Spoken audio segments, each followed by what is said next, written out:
সিট্রুটি বানাও না। নাভান আসলে সিট্রুটি খেতে চাচ্ছে। আমি আগে কখনোই সিট্রুটি বানাই নাই, ফার্স্ট টাইম ট্রাই করব, জানি না কেমন হবে।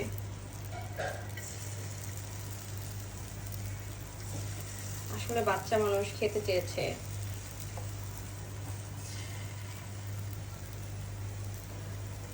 যেটা খেতে চায় নাভান আমি ট্রাই করি নাভানের জন্য সেই জিনিসটা তৈরি করার জন্য।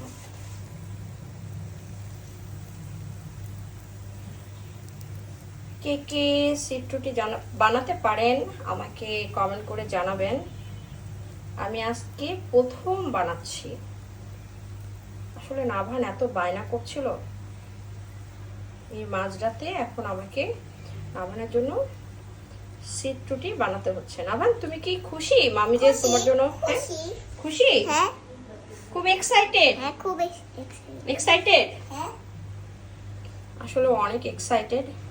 আমরা একবার 300 ফিটে হাঁসের মাংস আর তার সঙ্গে সিট্রুটি খেয়েছিলাম। তো নাভান আসলে সেটাই খেতে চাচ্ছে, তার জন্য আমার চেষ্টা করা।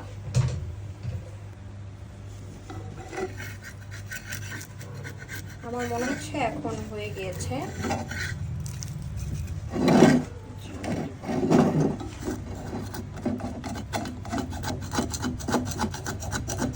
আসলে পিঠা বানানো, আচার বানানো এগুলো কিন্তু খুবই কঠিন কাজ। এই তো আমিও পেরেছি। এখন একটু উল্টিয়ে দিলাম।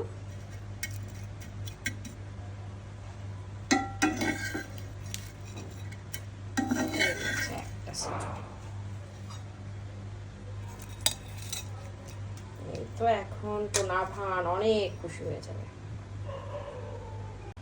তৈরি করে ফেললাম মজাদার সিট্রুটি। নাভান মামি তোমার জন্য সিট্রুটি বানিয়ে ফেলেছে। তুমি কি খুশি? খুশি। একটু টেস্ট করো, মামি ধরেছে। নাও, বিসমিল্লাহ। চলে রুমে যাবে? ওকে। আম্মু দেখো আমি বানিয়ে ফেললাম সিট্রুটি। কেমন হয়েছে নাভান? শোন মজা? মজা। প্রথমবার বানালাম। খাও।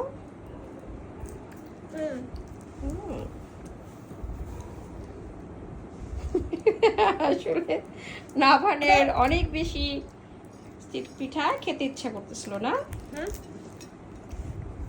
মাশাআল্লাহ মাশাআল্লাহ।